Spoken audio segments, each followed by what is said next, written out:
چلیے آج جانتے ہیں وقت پلس عبادت برابر زندگی۔ حضرت ابراہیم علیہ السلام کا مختصر افسانہ یہ ہے کہ ان کا نام قرآن کے اندر 68 مرتبہ آیا ہے اور ان کی پیدائش جو ہے عراق میں ہے۔ حضرت ابراہیم علیہ السلام کو دنیا کی 2/3 سے زیادہ آبادی پیشوا یعنی ملک چلانے والا مانتی تھی۔ حضرت محمد صلی اللہ علیہ وسلم انہی کی اولاد سے ہیں۔ ابراہیم علیہ السلام نے جس قوم میں آنکھیں کھولی وہ اس زمانے کی سب سے زیادہ ترقی یافتہ قوم تھی، اور مزے کی بات یہ ہے کہ ان کے گھرانہ گمراہی میں بھی سب سے آگے تھا۔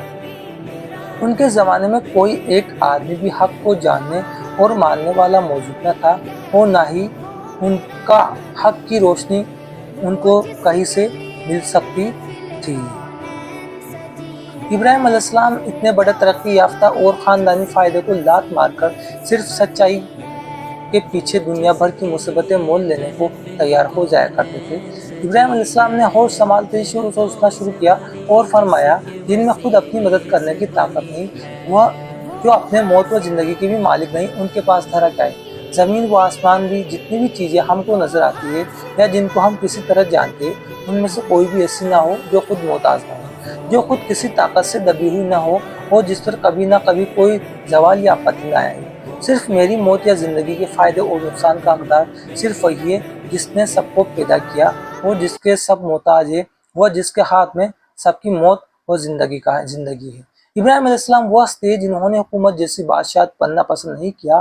وہ چاہتے تو بادشاہ کی گدی پر بیٹھ کر اپنے کام کا پیر بن سکتے تھے۔ دولت اور شہرت، عزت دونوں ان کے قدم چومنے کے لیے تیار تھی، لیکن انہوں نے اپنے اور اپنی اولاد کے لیے بنا گھر بار اور بنا ساز و سامان سادگی جیسی زندگی بسر فرمائی۔ اس لیے ابراہیم علیہ السلام نے کہا، میں نے سب سے منہ موڑ کر اس ذات کو اپنی عبادت اور بندگی کے لیے خاص کر لیا ہے جس نے آسمانوں اور زمین کو پیدا کیا، اور میں ہرگز شرک کرنے والوں میں سے نہیں ہوں۔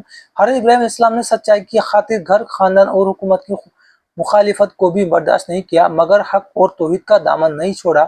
وہ بڑے بادشاہوں کے مقابل آئے، لیکن انہوں نے اللہ کی عبادت اور سچائی سے ڈٹ کر پوری انسانیت کو ایمان اور صبر کا پیغام دیا۔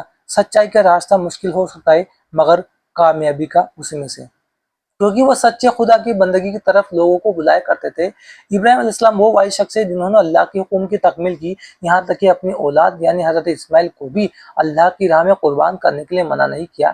اسماعیل علیہ السلام میں وہ شکتی تھی جنہوں نے اپنی پیر کی ہڈیاں زمین پر رگڑ کر اس سے پانی کا چشمہ جاری ہوا، اسے لوگ آب زمزم کہہ کر پکارتے تھے۔ حضرت حاجہ جنہوں نے اس جگہ پر پانی کے لیے چکر لگائے، صفا اور مروہ 2 پہاڑیاں تھی کہا جاتا ہے۔